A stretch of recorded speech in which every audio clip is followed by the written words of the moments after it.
In the heart of Tipperary, Dundrum House Hotel has become the epicentre of a heated legal battle and growing public outcry.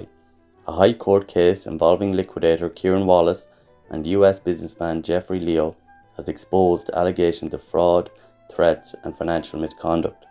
Meanwhile, outside these historic walls, local protesters rally against plans to convert the hotel into an International Protection Accommodation Service IPAS centre.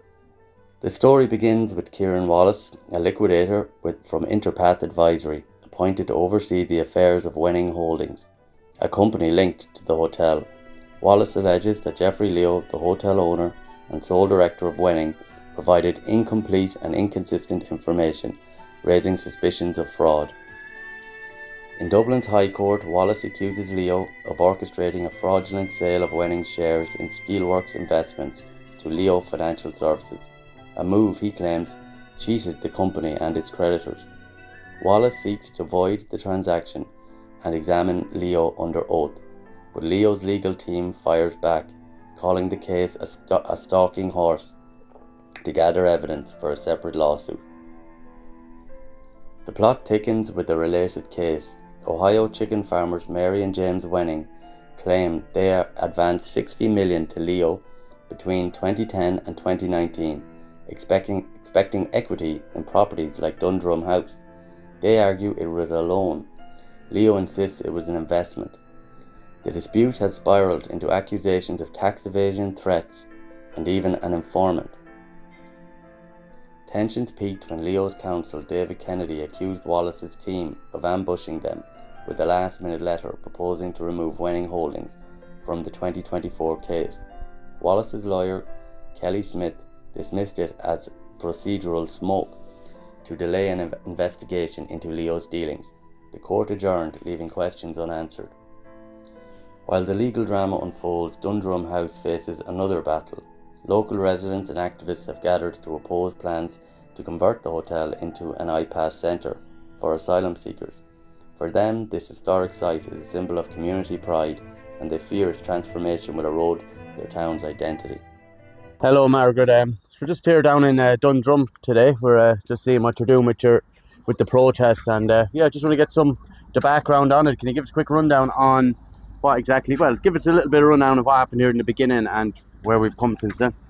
Yeah, so we got word that the Ukrainians were leaving and that this was being turned into an IPAS centre.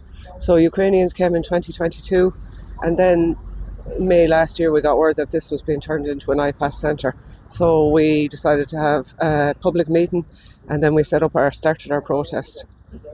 What's the reaction been like are you getting much support from the local businesses, and what's the kind of feeling on the majority of local businesses don't want an IPAS centre here, and we certainly don't want a reception centre, is what the latest thing that has been said. So that would mean that anyone coming to the country could be moved. So you'd have a revolving door of unvetted migrants. Hi Fiona, you're a concerned local here in Dundrum. Yeah, I am. Look, I live just out the road. I live here in Dundrum, and when we got the word that this was happening, there was huge concern. Primarily in the first instance, it was the permanent loss of the hotel to the village. There was no problem whatsoever with the temporary accommodation provided to the Ukrainians, but that was always supposed to be temporary arrangement. Yeah, it was definitely. Yeah, and the thing about it is that the operator in there at the moment, when he first came on board here, he lauded plans in the media and everything about redeveloping the whole complex in there. I think he was trying to bring it to be almost like the Mount Juliet of Munster. There was going to be talk of a distillery going in there, and you can just imagine the impact that would have had on the village in terms of local jobs and everything. But then, of course, look at the world events took over, COVID hit, and the Ukrainian issue, and people welcomed the Ukrainians. There was no problem whatsoever with that. But as I said, the emphasis was always on it was supposed to be a temporary arrangement. Good site, isn't it? How many acres is it on? Someone said it's hundreds of acres. It is. I think it's 200 and something acres now. I don't know the exact I'm just amount. talking to some locals here as well. They were concerned that if this goes ahead, this profit here, this American profit here, Yeah. Like all of this I've seen from Clonmel and other places, like all of this could be switched over Covered in modular to homes. modular. And I wouldn't even call them modular homes. Yeah. They're like little Porto cabins. That's We've right. seen them in Naas, we've Yeah. seen them in Clonmel. That's right. And that is a massive fear because this place is huge. And you know, this is profit driven, because from what we had heard in the beginning was that, that was going to be like a distillery there and maybe a visitor centre. And that was the condition that I heard the winnings in the US had invested the money. Right. And now that's all through the courts at the moment, so we'll say that's alleged. But at the moment, so like it's fairly obvious why the locals would be very concerned, because as you can see all over the country, they could literally, this guy will get a whiff of more money and the whole thing could be converted into, like you said, modular homes all over, and there'd be no golf course, they know nothing here. I heard of an incident here where someone might have passed away. Do you have any information on what happened that night? Do you know what? The information on that is very, very sketchy, because it was all kept very, very quiet. But a man did lose his life in there, and it was, as I understand it, an altercation between two the BOTP, the beneficiaries of temporary protection, that were in there under the Ukrainian contract. I'm not sure. They were both two different nationalities. You know, but there is stuff that I know about that, but I'm not really. I need to protect myself. That did happen. Someone passed away. Absolutely, so that happened. It's not even in here a week, and you've already got these incidents. The protests have drawn attention to broader issues: community consent, economic decline, and the future of rural Ireland. Locals argued that Dundrum House could be revitalised as a tourism hub, not repurposed for government contracts. How are you, Arnold? Just come down here to Dundrum today, your local business here in Dundrum. I just want to get your take on your feelings on what's going on in the Dundrum House Hotel down the road. I suppose, my name is Arnold O'Dwyer. I'm the son of P.P. O'Dwyer. He's here since '76, which is nearly 50 years next year. He's probably one of the longest business runners and owners in Dundrum at this stage. And he and I and our family would strongly feel authorities haven't listened to us on numerous occasions in the last year. We've outlined that there's no services. Number one, the local doctor down the road has outlined that numerous times, numerous occasions.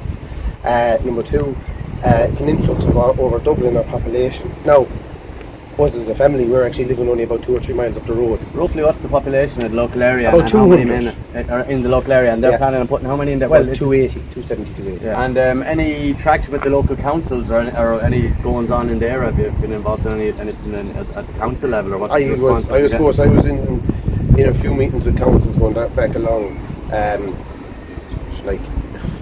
It's not listened to. Not listened to.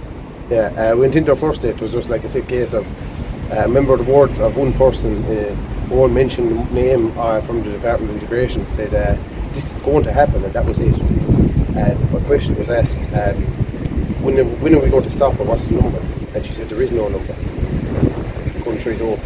It's money that's costing the taxpayer money up there, and the thing is, that it was sold to us that this is women and children and that this is all, which we all people know fleeing more. But sure, Micheál Martin came out after calling out, labelling everyone and calling them names for a year. He comes out and says, well, actually the majority of these people are economic migrants. So yes, thing what's actually, happening? Just as of the dawn, was it yesterday or Tuesday, there was actually questions put to Micheál Martin, and he said, with regards to the situation below here, he said he was unaware, and I know for an honest solid fact, he's been emailed probably more than 10 times on regards to the situation below. So either he's not looking at his emails, or two, he's just point blankly refusing to go. I would expect a Taoiseach to get portrayed his get told his emails from areas, but that's just I don't think that, I don't understand that, just to blankly refuse and not acknowledge it. They have to acknowledge it. The day of the time that they came in here, it was like a little I don't know what you'd say, a little war zone. As the High Court prepares to reconvene, the fate of Dundrum House hangs in the balance. Will Kieran Wallace uncover the truth behind Wenning Holdings? Can Jeffrey Leo defend his financial dealings? And will the protesters' voices be heard in the fight to preserve their community's heritage? In Tipperary, a hotel, a court case and a community stand at a crossroads. The resolution will shape not just Dundrum House, but trust and identity of those who call this place home.